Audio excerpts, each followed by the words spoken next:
Bueno, buenas tardes a todos los presentes. En principio vamos a pedirles disculpas a quienes han asistido a horario puntuales, agradeciendo la puntualidad y pidiendo las disculpas del caso por el retraso en esta oportunidad, cuestiones técnicas Así que vamos a dar comienzo entonces, dando continuidad al programa de actualización del Código Civil y Comercial de la Nación. Bienvenidos a este séptimo encuentro en el que se abordarán los módulos número 8 y 9, cuyos temas: Teoría General de los Contratos, Derechos del Consumidor y Contratos en particular.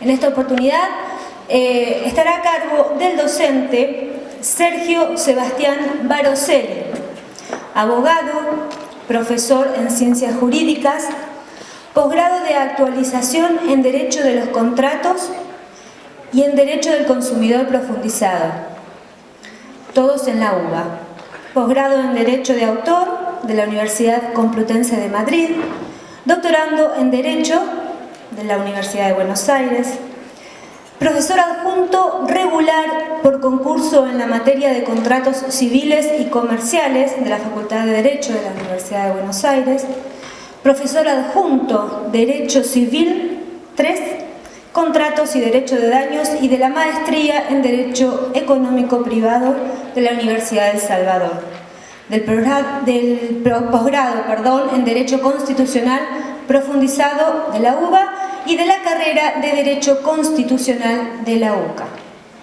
Investigador del Instituto de Investigación Jurídicas y Sociales Ambrogio Gioja, Facultad de Derecho de la UBA.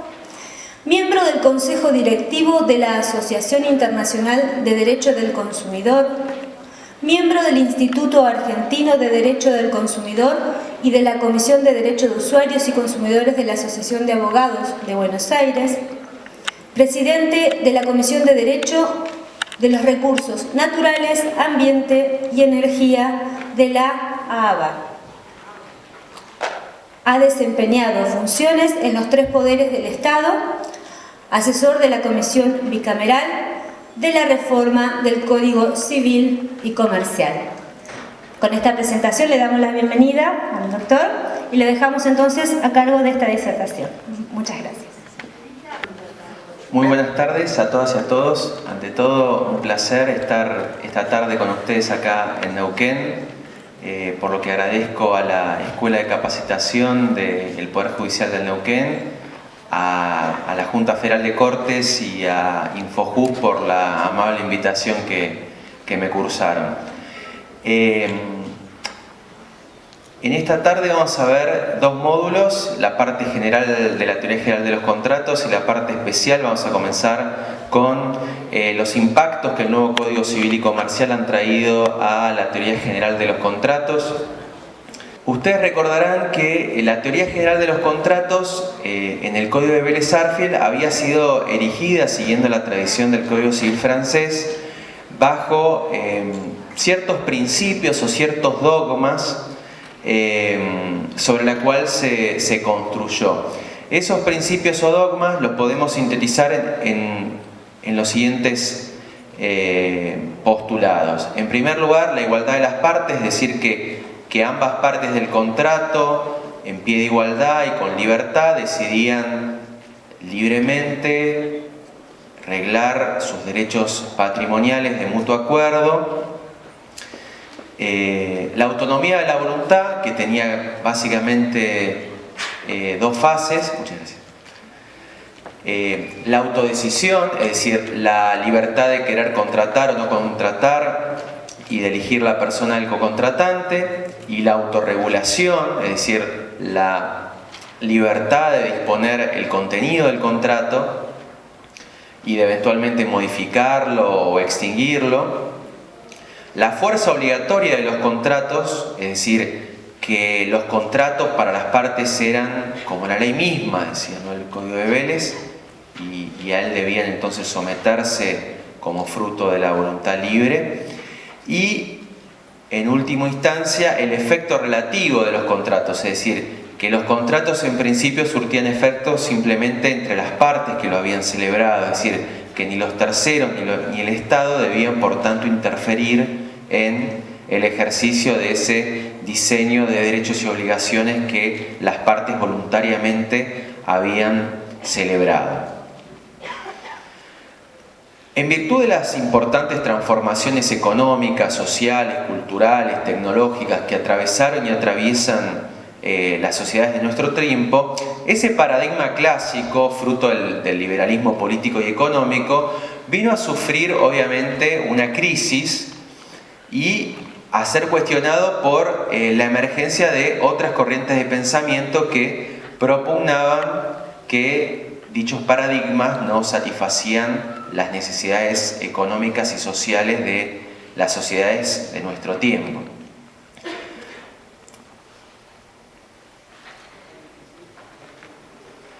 ¿Por qué? Porque justamente la idea de igualdad de las partes partía de esto, de que ambas partes eran económicamente iguales, con el mismo poder de negociación, que pactaban en pie de igualdad las condiciones del contrato y que, por tanto, el fruto de ese acuerdo era un acuerdo equilibrado. La autonomía de la voluntad, como describimos recién, la fuerza obligatoria y el efecto relativo. En virtud de las transformaciones que les mencionaba anteriormente, es que entonces empezaron a visibilizarse en el derecho nuevas instituciones que vinieron a poner límites a esos postulados que en el Código de Vélez-Arfield eran casi incuestionables, ¿no? Quizá el único límite era el orden público además restringido al concepto de moralidad, salubridad y seguridad. Y sobre todo con la emergencia de lo que vamos a denominar la sociedad de consumo, es que empieza justamente a ponerse de relieve las asimetrías y desigualdades que en el mercado se dan, sobre todo entre quienes adquieren y utilizan bienes y servicios para satisfacer necesidades domésticas frente a quienes lo proveen en general de manera organizada en el mercado. Ya la reforma de la 17711, como les decía, había incorporado muchos institutos que pusieron límite a estos dogmas casi incuestionables de la teoría clásica, la teoría de la imprevisión, la lesión, el abuso del derecho, la extensión del orden público a otras situaciones como el orden público de dirección de la actividad económica y el orden público de protección. Y es siguiendo la respuesta en el campo del derecho privado de la acogida en el ámbito del derecho público de los derechos económicos, sociales y culturales. Con la reforma constitucional de 1994 se incorporan, entre otros, los llamados derechos humanos de tercera generación. Y justamente la incorporación de esa dimensión colectiva dentro del Código requería necesariamente la adecuación del texto infraconstitucional a este nuevo paradigma constitucional del 94. Es con la sanción de este nuevo código a partir de la ley 26.994 que podemos decir que la teoría general de los contratos se ve especialmente adecuada a esto que ya la Constitución habla de la función social de la propiedad y del contrato en la Convención Americana de Derechos Humanos, o de la función ambiental, que muchos otros también postulan a partir de la cláusula del 41. ¿Cuál es la definición que a partir de ahora nos da el Código respecto del contrato? Dice el 957, contrato es el acto jurídico mediante el cual dos o más partes manifiestan su consentimiento para crear, regular, modificar, transferir o extinguir relaciones jurídicas patrimoniales. Es decir, pule la definición del viejo artículo 1137 del Código de Vélez, hablando de dos partes como centro de interés y no dos personas. Sigue poniendo el eje en el consentimiento que vamos a ver diferirá en qué tipo de contratos estamos hablando, es decir, si se trata de un mero consentimiento libremente pactado o de un mero asentimiento, como sea en el caso de los contratos de adhesión. y da una extensión bien amplia de cuál puede ser el objeto de los contratos. Es decir, puede ser no solamente la creación de obligaciones, sino también toda regulación de derechos, obligaciones, derechos personales, derechos reales, derechos intelectuales, es decir, toda la órbita patrimonial en sentido bien amplio queda comprendido dentro del objeto de los contratos. Una cosa importante que hace el nuevo código, y eso seguramente ya se los han comentado, es eliminar el concepto de comerciante y de acto de comercio, al unificarse el derecho civil y comercial. Por lo tanto, debemos desterrar definitivamente esa divisoria de aguas entre contratos civiles y contratos comerciales. ¿Cuáles son, a partir del nuevo código, la divisoria que hay que hacer en materia contractual? El código propone dos grandes divisorias de aguas. Por un lado, teniendo en miras la forma en que se dio el consentimiento. Es decir, los contratos paritarios o discrecionales, es decir, aquellos en los cuales las partes en pie de igualdad, previa a una negociación, arriba a un acuerdo en la órbita patrimonial, el contrato en su faz clásica. Y otros contratos, los contratos de adhesión, que son acogidos en el artículo 985, en el cual una de las partes, de manera unilateral, determina el contenido del contrato y la otra, esta primera persona la llamamos predisponente y la otra, a la cual llamamos adherente, se limita a aceptar o rechazar en su totalidad las estipulaciones que fijó unilateralmente el predisponente. Es importante que cuando hacemos esta división la hacemos teniendo en cuenta, es decir, si hubo o no hubo negociación, es decir, la forma en que se dio el consentimiento en los contratos paritarios, el asentimiento en los contratos de adhesión. Sin perjuicio de que dentro del concepto de contratos de adhesión van a quedar comprendidos tanto contratos celebrados entre dos empresas, como puede ser el contrato de franquicia, o entre empresas y consumidores, que es la segunda gran divisoria de aguas que hace el código, teniendo en cuenta quiénes son las partes en el contrato. Es decir, si en la divisoria anterior la distinción estaba en cómo se daba el consentimiento, en esta está en cómo se da la causa fin del contrato. Es decir, en los contratos que podemos llamar entre empresas o interempresarios, empresa a empresa, business to business, como se le dice en el derecho anglosajón, una de las partes adquiere o utiliza el bien o servicio como insumo directo o indirecto de una actividad comercial, profesional, industrial, agropecuaria o de otro tipo. En cambio, en los contratos de consumo, una de las partes, el consumidor, adquiere o utiliza el bien o servicio para satisfacer necesidades domésticas, personales, privadas, propias o de su grupo familiar o social. Es decir, en unos, los contratos interempresarios es un insumo indirecto o directo de una actividad lucrativa. En el otro es un bien o servicio que se utiliza para satisfacer necesidades personales. Vamos a ver que el concepto de relación de consumo, que ya estaba primero con su fuente en el artículo 42 de la Constitución Nacional, acogido por la 26.361 en el artículo 3 de la 24.240, la Ley de Defensa del Consumidor, conjugado con el concepto de consumidor en el artículo 1 y el de proveedor en el artículo 2, con el nuevo código se ven fortalecidos a través de la incorporación en el artículo 1092 del concepto de relación de consumo y en el 1093 el de contrato de consumo. Pero sobre este punto nos vamos a dedicar más adelante en la exposición. Como les decía, el eje entonces está puesto en si se trata de un insumo directo o indirecto, y en el otro, si se utiliza para satisfacer necesidades domésticas. Estos dogmas que les decía de la teoría general del contrato, en el nuevo Código Civil son recepcionados, pero vamos a ver que son fuertemente atenuados por otra serie de institutos.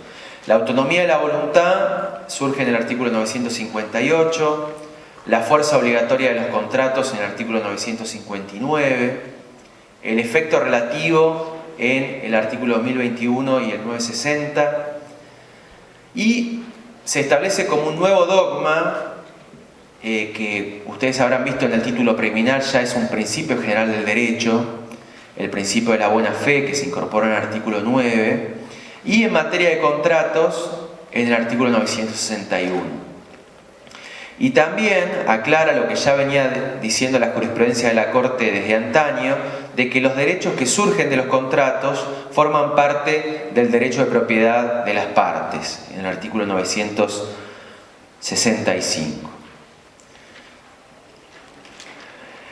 Vamos a ir detallando ahora toda la materia de la teoría general, qué modificaciones son las más significativas. En relación a la clasificación de los contratos, desaparece de los contratos regulados en el Código la categoría de contratos reales. ¿Recuerdan? El depósito, el mutuo, el comodato, la renta vitalicia. Todos estos contratos pasan a ser entonces consensuales, es decir, todos los contratos surgen a partir del acuerdo celebrado entre las partes, es decir, hasta a partir de que se conjuga la oferta y la aceptación. Continúan enumerados como elementos esenciales de los contratos el consentimiento, el objeto y la causa. Vamos a ver que la capacidad sigue siendo un presupuesto para la formación del consentimiento, y en ese sentido el artículo 1001 hace una remisión general al régimen de la capacidad, que, como habrán estudiado en reuniones anteriores, ha sufrido importantes transformaciones, ¿no? A partir del cambio de paradigma del objeto de protección de los incapaces a las personas con adicción o que padecen un padecimiento mental como sujetos plenos de derechos cuyos apoyos le brindan el sustento necesario para que ellos decidan libremente sobre su vida y su patrimonio. Y restringida, como habrán visto, la incapacidad y la incorporación del curador para casos excepcionalísimos. Siempre yo a mis alumnos de grado les digo el ejemplo de Gustavo Cerati, en su momento alguien que está sin ningún tipo de conciencia. Para ese supuesto es que se prevé la incapacidad. Para el resto de los casos, el nuevo código entonces establece como paradigma la plena capacidad de las personas, siguiendo la Convención de Protección de las Personas con Discapacidad y el nuevo paradigma de la Ley de Salud Mental, incorporando la figura de los apoyos como sujetos que contribuyen a la formación del consentimiento de estas personas.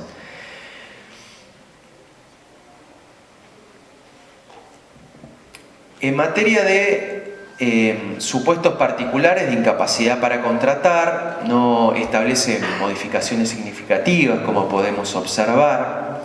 Sí establece una distinción respecto de los cónyuges. Ustedes habrán visto que en materia del nuevo código se puede optar cuál va a ser el régimen patrimonial del matrimonio que va a regir la vida de los cónyuges. Es decir, el régimen de comunidad, que era el que teníamos hasta ahora de orden público, y el de patrimonio separado.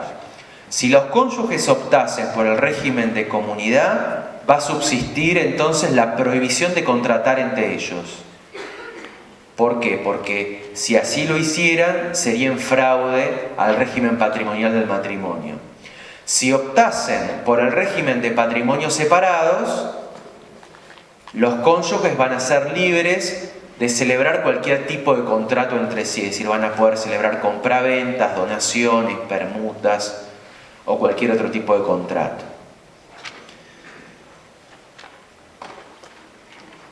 Obviamente que si hay preguntas o comentarios, estamos abiertos a que me interrumpan, ¿no? Comprar esa esa tecnología, ese acto va a ser entendido como la oferta y el importador o comercializador de ese bien va a poder aceptar o no.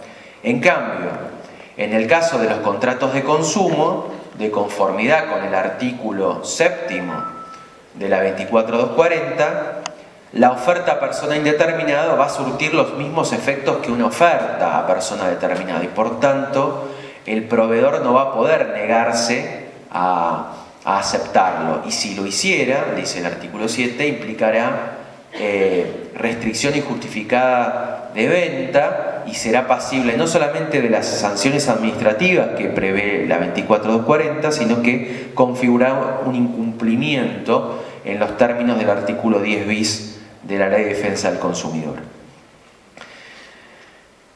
En relación también a la formación del consentimiento, también encontramos otra importante diferencia con el Código de Vélez. Ustedes recordarán que para el Código de Vélez-Arfiel era necesario que las partes se pongan de acuerdo sobre todos los elementos y circunstancias del contrato para poder decir que teníamos un consentimiento debidamente prestado en materia contractual. El nuevo código sigue la teoría alemana de la punta acción, es decir, vamos hacia una formación progresiva del consentimiento, es decir, si las partes se ponen de acuerdo sobre los elementos esenciales particulares del contrato, por ejemplo, en una compraventa, sobre el precio y sobre cuál es la cosa que se va a dar en propiedad, ya tenemos contrato, sin perjuicio de que no arriben a un acuerdo sobre el resto de las circunstancias, modalidad de entrega, de quién estarán a cargo los gastos,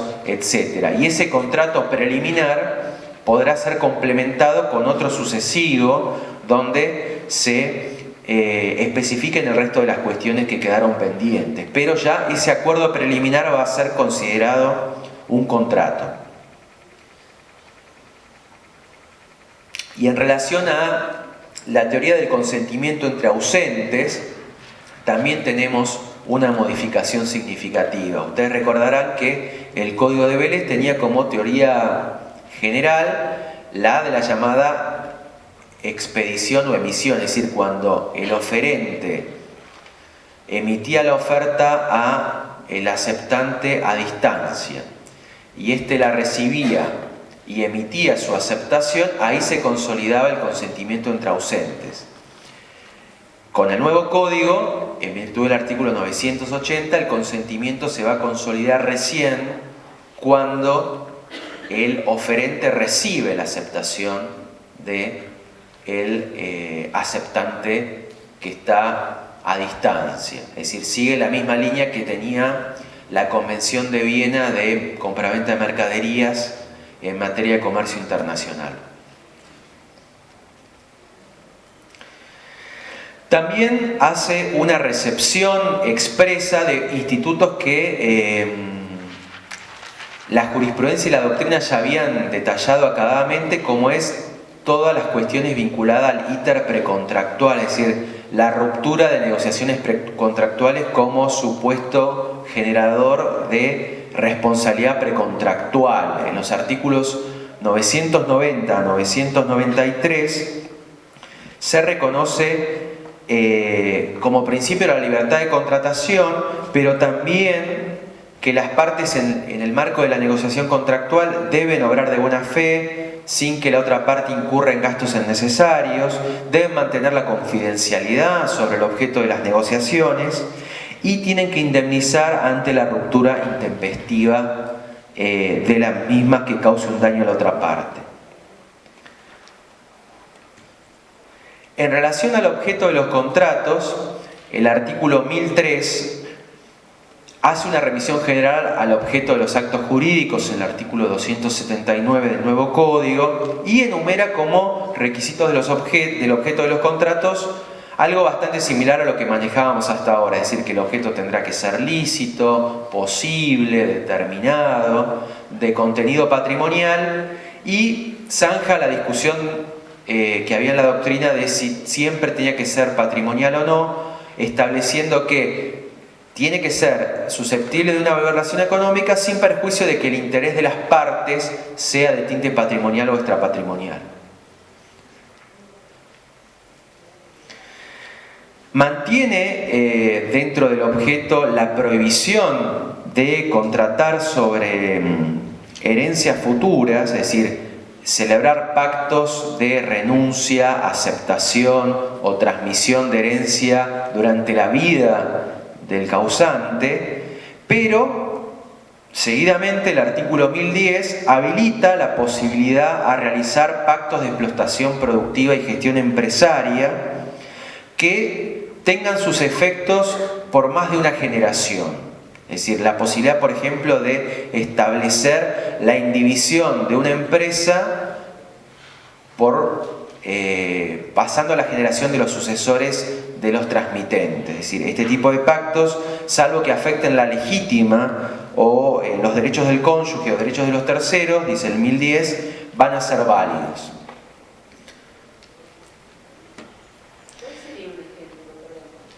Por ejemplo, pensemos una sociedad, en general este tipo de pactos se van a dar, entiendo yo, estoy yendo para atrás.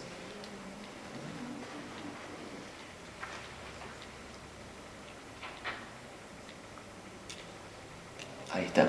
Me imagino yo que se van a dar especialmente en negocios de tipo de empresa familiar, donde por ejemplo dos socios, dos hermanos establezcan que el campo o el negocio, cuando sus hijos hereden esa explotación comercial o agropecuaria, no puedan subdividir durante un tiempo determinado el negocio. Pero a ver, vos me decís un tiempo determinado. Nosotros nos establecen que durante 10 años se puede prohibir que una empresa se venda.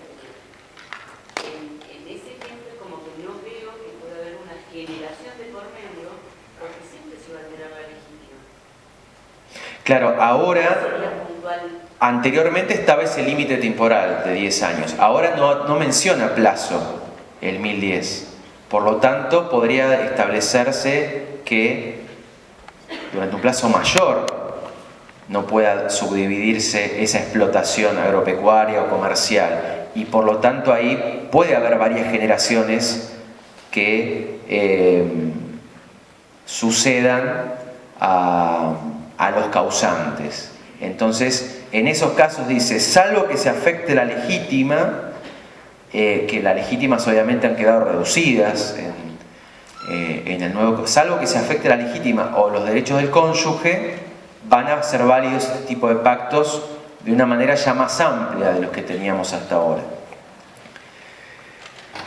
Otra cuestión importante en relación al objeto. También hace una remisión el artículo 1012 al régimen general, el artículo 284, es decir, que todos los contratos van a tener que cumplir el requisito de que la causa sea lícita, que sea moral, conforme a la moral y las buenas costumbres. Y puntualmente, en materia de causa, se recepciona algo que también la doctrina y la jurisprudencia habían bregado muchísimo, como es la teoría de la conexidad contractual. Es decir, cuando, como dice el artículo 1013, dos o más contratos autónomos se hayan vinculados entre sí por una finalidad económica común previamente establecida, por ejemplo, yo voy a comprar un automotor a una concesionaria y digo, mire, yo tengo esta suma de dinero y el resto me gustaría ver qué posibilidades de financiación hay. La concesionaria me dice, mire, nosotros operamos con determinado banco que le puede facilitar a usted el otorgamiento de un crédito prendario. En la institución, cuando averiguo sobre el crédito, me dicen, las condiciones son que para pagar las cuotas usted tiene que abrir una caja de ahorro en la institución. Además, debe contratar un seguro de responsabilidad civil dentro de una nómina que el propio banco me va a otorgar. Y también, en algunos casos, contratar, por ejemplo, un seguro de vida.